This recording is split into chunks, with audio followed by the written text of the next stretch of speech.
Capitol Report is a production of Senate Media Services. On this week's program, we're ramping up for the coming election. We'll talk to Secretary of State Steve Simon about new voting opportunities, and we'll hear about the DFL and GOP messages from their top party officials. Stay tuned for this and more on this week's Capitol Report.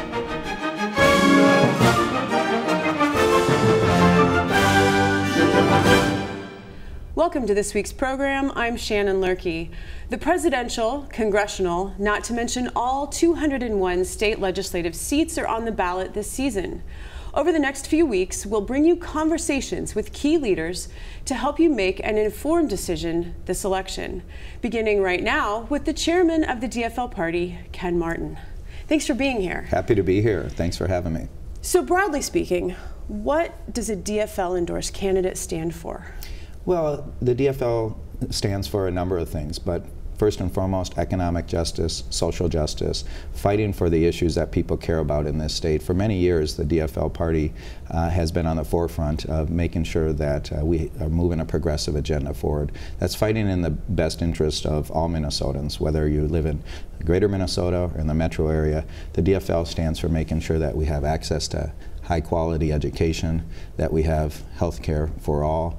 We have a college system that doesn't weigh down its students or families trying to put their kids through college, that we invest in a world-class transportation system that not only serves the metro area but also serves greater Minnesota, that we are making the critical investments that make our communities work. You know, the DFL has always stood for making sure that, you know, in the end, we're building community. We believe in community, and that means that we help build the infrastructure for businesses to thrive, for communities throughout the state to thrive, and for people within those communities to actually thrive as well. And that's what we've fought for, that's what we'll continue to fight for, and that's what our endorsed candidates are talking about on the campaign trail this year. So DFL is an abbreviation for Democratic Farmer Labor, right, or Labor. There are fewer farmers among your ranks as of late, and even in 2014, the House picked up the majority by winning 10 outstate seats. Mm-hmm. So what is the DFL doing to address those concerns of farmer and rural residents? I think the most important thing to remember is that in that election year, we actually didn't lose any seats in the, only one seat in the suburbs. And while the Republicans did do well in greater Minnesota, they did it on the backs of promises that they made that they haven't delivered on. In particular, promising greater Minnesota that they would put them and their interests first, including investing in transportation and rural broadband access.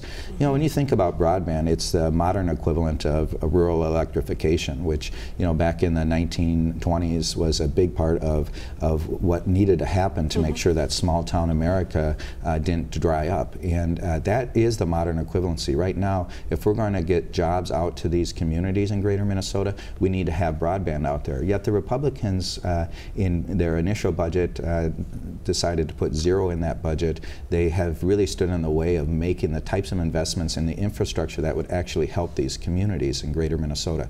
So it's one thing to say that you're for folks living in greater Minnesota, and it's another thing to actually act on that. As my dad used to say, actions speak louder than words, and the Republicans are trying to act like they care about greater Minnesota, but really haven't done anything to deliver. So for us, it's really talking about those things to people in greater Minnesota, reminding them that it's the Democrats that have actually been governing with the interest of all Minnesotans in mind, and not trying to divide Minnesotans if you live in greater Minnesota or the metro area, but really to think of all of us as one Minnesota and what we're going to do to build a better Minnesota for every person, regardless of where they live. And I think that's really the fundamental difference for us. If you listen to my counterpart, Keith Downey, and you listen to the Republicans talk, they really try to divide this state, and it's unfortunate because we're all in this together. And while there's a lot of good things happening, there's still a lot of room for improvement all over this state, and we have to start to get to work. Well, and then to go a little bit towards, you know, party affiliation, on the basis of exit poll data, in 2000, 2004, 2008, the Pew Research Center showed a strong correlation between religiosity, how religious a person is, and republicanism, leaning towards Republican Party. Do you think that correlation is true in Minnesota? Do you think people are becoming divided by religion at all? I don't think so. We don't see that. It's not a big talking point. When we are listening at the doors, we're not hearing that a lot from people. I do think that certainly values, morals still play into politics, and one of the things we see a lot in the people we talk to is that, you know, people understand that we have a responsibility to make sure that we're taking care of the poor and that we're not leaving people behind. That even though we have an improving economy, that there are still people struggling. They're working more than 40 hours a week and still living in poverty. And so what is our communal response, both from a government standpoint, from the public sector standpoint, or the private sector standpoint, from community and civic leaders? You know, we have one of the fastest growing economies, one of the lowest unemployment rates, yet we still have these huge disparities in our state, whether it's on education, whether it's on housing, whether it's employment. You go down the list, health care, there's great disparities. And so while we can pat ourselves on the back on how well we are doing in so many other indicators, there are people, primarily people of color in this state, that are being left behind. And so from a moral perspective, what we found is that people believe that we have a responsibility as a community to address these problems in a real way. Over 60% of Minnesota Democrats supported candidate Bernie Sanders in the caucuses. What does your polling tell you about these voters? Well, first and foremost is that they are very motivated by the issues, and their support of Bernie Sanders really wasn't about Bernie Sanders or Hillary Clinton. It was about a real frustration of a politics that was broken, that they feel like both parties aren't doing enough to address the real issues and actually finding solutions. You know, the key here is that this is really truly an anti-establishment year. People are very frustrated, they're angry, they're disappointed that politicians and government just aren't working to address these problems with real solutions. And so what they're looking for is people who are going to challenge that status quo a little bit. And that's really what Bernie represented, and to a degree that's what Donald Trump represents as well. But more than anything, what we saw is that those progressives who supported Bernie Sanders were motivated by the issues, motivated by change, wanting to see real progress in this country. And you know, I'm happy to report that you know, most of those Bernie Sanders supporters have rallied behind Hillary Clinton. She's doing much better with her Democratic base than Donald Trump is with his Republican base. And so as we head into these final 43 days left, we're in a good position with at least Democrats. We're not worried about that. But long term for the Democratic Party and for the DFL here locally, we need to recognize that you know, what the Sanders supporters and the Sanders campaign really represented is a fundamental shift in our party, and we need to create room for them at the table, make sure their voices are heard, make sure they can build power within our party to start moving that progressive agenda forward. And I think there's a lot of that happening. So one last question. The Star Tribune has, there was an article saying that presidential candidate Donald Trump is doing well. The Iron Range is a traditional DFL stronghold. What does your internal polling tell you about what's occurring, and if that's going to hurt the other DFL candidates on the ballot? Well, you know, the reality is there are pockets of the state, in greater Minnesota in particular, where Donald Trump is doing well, and he is appealing again to this economic angst out there. People are working harder than they ever have before, sometimes taking 2-3 jobs. They can't quite get ahead. They're stuck where they are, yet they see this economy benefiting other people, particularly folks at the top. So there's no doubt that there's an appeal to an outsider that's offering up this idea that things can change under his leadership. However, what we're seeing is that while Donald Trump is doing well in certain parts of the state, he's not doing well enough to create a lift to help candidates down ballot, particularly congressional candidates or legislative candidates. So for us at this point, we feel very optimistic that Minnesota will stay blue this fall on the presidential race, that will win a number of congressional seats, and that will win back the majority in the state house and keep our Senate majority. I feel really positive right now with 43 days left. Now, there's a long time left. A day is an eternity in politics, so who knows? And I would always caution people that polls are just a snapshot in time. And if you look at over the last year, all these high-priced pundits and consultants and pollsters have been wrong every step of the way so far. So take what we say with a grain of salt, because the reality is this is such an unpredictable, unprecedented election. Who knows what's going to happen? Chairman Martin, thanks for coming today. Thank you. A new partnership between the Minnesota Department of Administration and Xcel Energy was announced last week that will ensure that over 30% of the energy used at the state capitol complex will come from renewable sources. Let me provide a few quick specifics on how the pilot program will work. Admin will sign a voluntary agreement with Xcel Energy indicating our desire to subscribe to an annual subscription for about 8,700 megawatts of renewable energy through Xcel's Renewable Connect government program for the Capitol complex. To put that into some broader context, that's about the same amount of energy that it takes to power about 793 homes for a year. It's the amount of energy that it takes to fund the baseload utility needs of the state capitol, the state office building, and the Senate office building for a year. The contract term will be 20 years, and over the course of the 20-year agreement, we expect we'll save about $100,000, as well as, most importantly, providing using renewable energy sources to power the Capitol complex. The renewable energy for the program will be generated at wind farms and solar projects in greater Minnesota. The agreement is subject to approval by the Public Utilities Commission.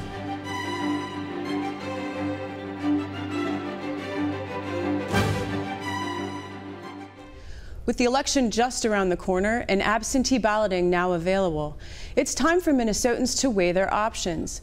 Joining me in the studio to talk about the Republican Party message is Chairman Keith Downey. Welcome. Thanks for having me. So as Minnesotans look at their ballots and they see a Republican-endorsed candidate, what does that endorsement mean? Well, the endorsement, in its technical sense, means that the party supports them and puts their resources behind them. More importantly, I think the R next to their name on the ballot should convey to people that we are about really creating growth and opportunity for people, that they can maximize their God-given talents in a free society, just like people always have, that we're going to stand for them, that we believe in them, and that their American dream is still possible. Okay. And are there distinguishing factors from your perspective in this 2016 election season? How is this different from previous elections? Well, obviously, the 800-pound gorilla in the room is the national election. We don't have any statewide races this year, so we have the presidential race, I'll say, on one plane, and then all of our legislative and congressional races here in Minnesota on another. Interestingly, the dynamics of the national race, which people are obviously following very closely, appear to be not having a down ballot impact so much in terms of the issues of those races. Clearly the turnout and whether people are excited about Hillary Clinton or excited about Donald Trump, that Donald Trump will actually be drawing a new group of voters or people that maybe don't traditionally vote Republican to the polls. Those are all things that will have an impact, but the races really on the local level seem to be driven by the local issues and what's happening in the legislature and what's happening here in Minnesota. So clearly a non-traditional year in terms of our national politics, but a different dimension here for the races in Minnesota. When you look at your internal polling, what do you find encouraging? A couple of things. Number one, I think people have a much higher degree of confidence in Republicans than they might have maybe 4 or 6 years ago in Minnesota. I do think we have reestablished our credibility as a party and in terms of people's confidence in Republicans governing effectively. So that's very positive. Interestingly, I think the greater Minnesota areas are far more inclined towards Republicans. They saw what happened under one-party rule with the Democrats here and realized that the metro was being served at the expense of other areas of the state. So they have more confidence in us out there. And then just in general, the energy and excitement, the fact that this is really an outsider year and people don't trust what's going on in Washington and St. Paul. They don't like politics. They don't like government. Republicans have always been on the side of the people and said we need a limited government, an effective one for the roles that it has to perform. But our real job is to get government out of the way, to have it do its basic services and equip and empower you, that we can actually go in and fix what's broken. Those are things that are really strong messages this year. They favor Republicans. The broad issues of the election, national security, safety here at home, economic opportunity, again, those things we feel favor our candidates both nationally and here in Minnesota. So you alluded to it just a little bit before about presidential candidate Donald Trump potentially bringing in non-traditional voters. So what is your party doing to try to reach some of those independent voters? It's a really interesting dynamic, because if people don't show up on the voter rolls or aren't part of your process in the past, it's hard to know who are they and what's motivating them. We saw that in large numbers, for example, down at the state fair, the people who were coming in literally excited, happy, upbeat, positive, frankly, not angry about Donald Trump and about his ability to go into Washington, D.C. and actually make some changes to tear down and cut through all the scar tissue that they see that's there that hampers them and their families' ability to succeed. And so how do you find people that have that energy? There's no perfect science here. We will do our job to get to the Republican voters and encourage them to get out to vote, and to try to identify as many people who might fit the profiles of folks who would be excited and energized by our national candidate, and get them to the polls as well. You know, one thing we've been talking about on this program is the demographic change that's happening across the nation and in Minnesota. And what is your party doing to also try to reach out to the racially and ethnically diverse populations? Actually quite a lot, and I'm really pleased with what we've done. It's always a bit of a conundrum because we're all Minnesotans, we're all Americans, we have the same dreams and aspirations. Republicans tend to look at people not by categories. We don't want to break the state down and pit people in different groups against each other, and yet people have communities. They live and work, and they have their families and their businesses and their neighborhoods, and so you need to reach people where they are. And so we've been very intentional to identify women and millennials and a number of different minority groups and farmers and veterans and faith communities, all of these people who tend to view elections and consume their political information through certain channels, to really reach out to them and let them know, Republicans are on your side. We're not going to reduce you to a vote that we're trying to, sell you. No, we're going to get to know you, and we're going to learn your issues, and we're going to advocate for you and show you, earn your vote by showing you that we actually are on your side, and the things that we are doing in Minnesota and in Washington, D.C. are really good for you, and they're good for your family, and they're good for your community, whoever you associate with. As we're getting ready to wrap this up, tell me about how the Republican Party is doing financially. A lot better. Okay. I tell people that the turnaround is over and the comeback can begin, and we obviously had some success winning the state House majority in 2014, and we hope to capitalize on that.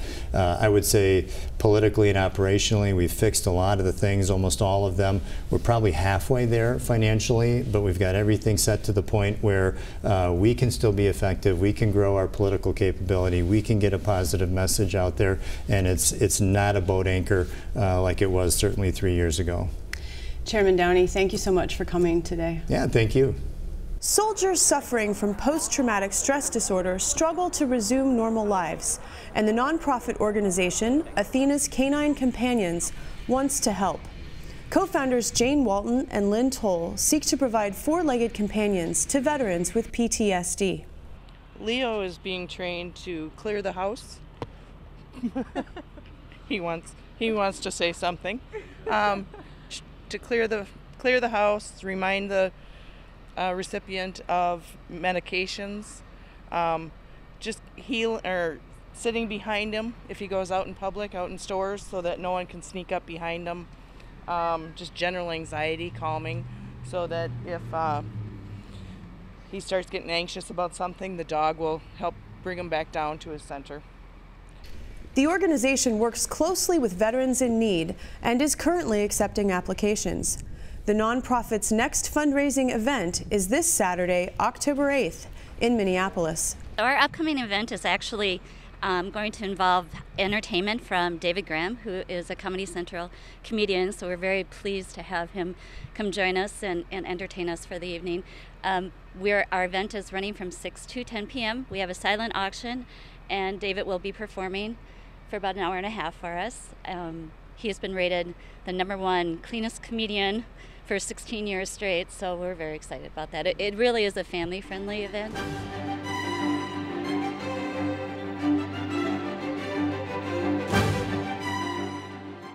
Minnesota regularly tops the charts in voter turnout, and Secretary of State Steve Simon hopes Minnesota will reach #1 this election season.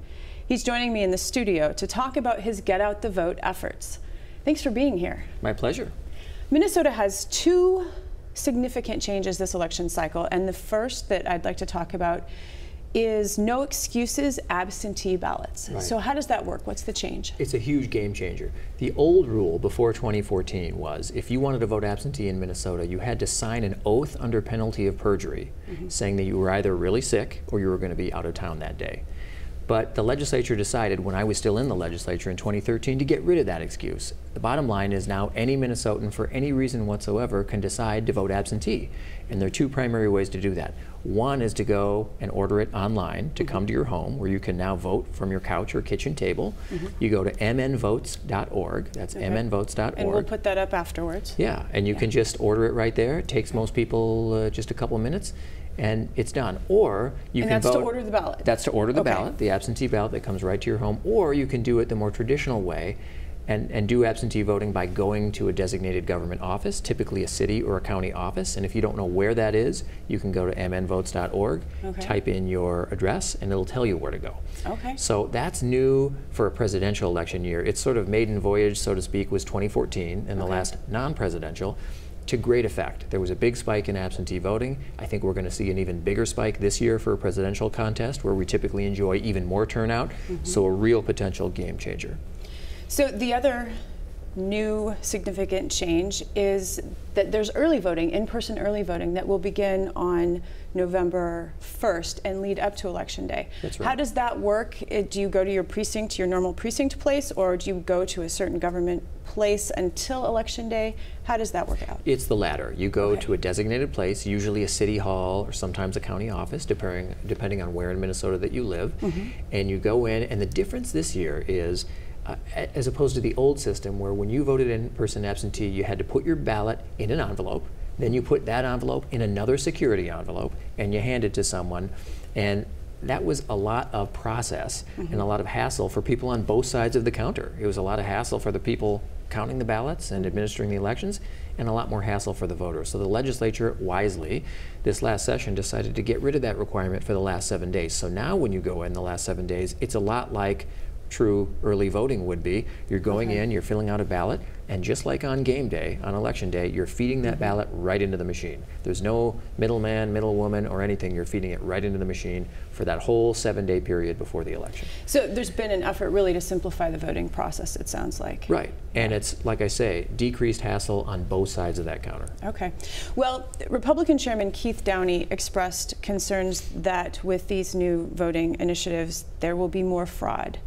How would you counter that? Well, I really have the opposite view of that. And I serve with Keith, and we just have different views on this. I think all of us can agree, no matter what we think about election policy, that the more people register and vote before the election, the more opportunities there are to vet and screen and filter and check. So the very things that Keith says that he wants, which is more screening and filtering and ability to detect any wrongdoing, you can do that far better before Election Day than you can on Election Day. So I think we should all agree that it's a good thing to get people to vote and register earlier, because then you can do a better job, probably, of finding out where there are any problems. But I should note that historically Minnesota has a very, very low, very small incidence of any wrongdoing or fraud. The latest comprehensive study was out of a state of 5.3 million people, that 38 people in the last election for which there was survey information, 38 people committed, wrongful acts. Now that's 38 too many, of course. It should be 0, but we got to put it in some proper rational perspective. 38 out of 5.3 million means that we have a very, very small problem, but one that we should always be vigilant about and we should always address. We've talked quite a bit on this program about the changing demographics in Minnesota, and your office has had several voting initiatives, one of which was to expand the number of foreign language fact sheets, instructions, and applications. And another was bilingual and young election judges. How are those initiatives working? I think we've enjoyed great success with that, and I feel very strongly about the foreign language piece for a couple of reasons. We more than doubled the languages that we now offer from 5 to 11, and that just reflects demographic reality. Two things. First, my mother was an immigrant, And I know from her own experience that despite the fact that she was fluent in English, spoke beautiful, almost accent-free English, when it came to technical instructions, whether it was the product manual for the refrigerator or whether it was a technical government document or instruction, she much preferred things in her native language as any of us would. And so I know how much it can be and how effective it can be as a bridge towards greater understanding when you print something that someone needs to know about in their native language. And I would point out, and this is an important point, we have been doing this for 120 years. Starting in 1896, Minnesota printed ballots and other voting instructions in other languages. The only difference between then and now is the languages. It's no longer Swedish and Norwegian and German. It's now Lao and Vietnamese and Spanish and others. That's really interesting. And then bilingual and young election judges, have you been able to recruit some? Yes, absolutely. And we've gotten great reports from some counties all over the state, not just in the metro area, but all over greater Minnesota as well, that they have really pushed this particular aspect. And it just stands to reason. That's a reflection of our new demography in Minnesota. And we've had some takers and some comers. And I think that'll be a great experience. Let's talk briefly about the other nonpartisan initiative of your office, the Pledge to Vote, which is to try to get more hard-to-reach voters. How's that going? Very well. We've had a great response from both nonprofit partners and for-profit large employers, that is businesses, in using this program. And it's a new approach this year. The idea is that our office, the Office of Secretary of State, we can't possibly know an organization's constituents, members, employees, what have you. We can't know those people as well as those organizations do. So rather than trying to be all things to all people, we're working through those contacts and organizations so that they can get their members, employees, etc., to pledge to vote. And incidentally, the whole idea of signing a pledge card, saying that you're pledging to vote, I was initially, a couple, 2, 3 years ago, a little skeptical about that. I thought, is that really going to move the needle? Then I saw the numbers. And sure enough, when people sign a card or a form saying, I pledge to vote, whether it's guilt or shame or sense of responsibility, it actually works and people follow through on it, and it tends to be a strong motivator. I was surprised by that, but we've used that to full effect, and I hope we'll see the outcome as a good one this November. Well, and we will find out as quickly as possible. How can citizens be assured that their vote is secure and that the voting machines will not be hacked? Yeah, great question. A lot of, I suppose that's sort of ripped from the headlines that we've seen about alleged hacking from foreign governments and others. Bottom line is Minnesota is still, thankfully, a paper-based system. Unlike some states that kind of went for the shiny object, got paperless touchscreen voting 10, 15 years ago, we didn't do that. There's a bipartisan consensus in Minnesota for paper ballots and always, always, always a paper trail.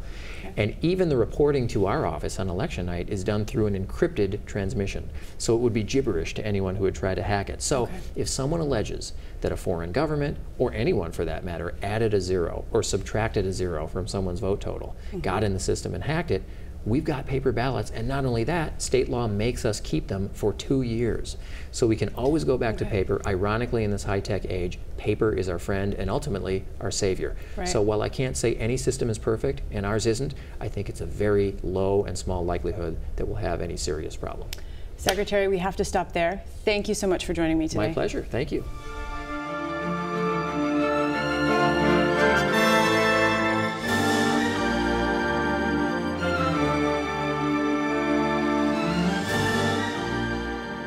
Join us again next week as we continue to prepare for the upcoming election. I'm Shannon Loehrke, and on behalf of all of us at Senate Media Services, thanks for watching.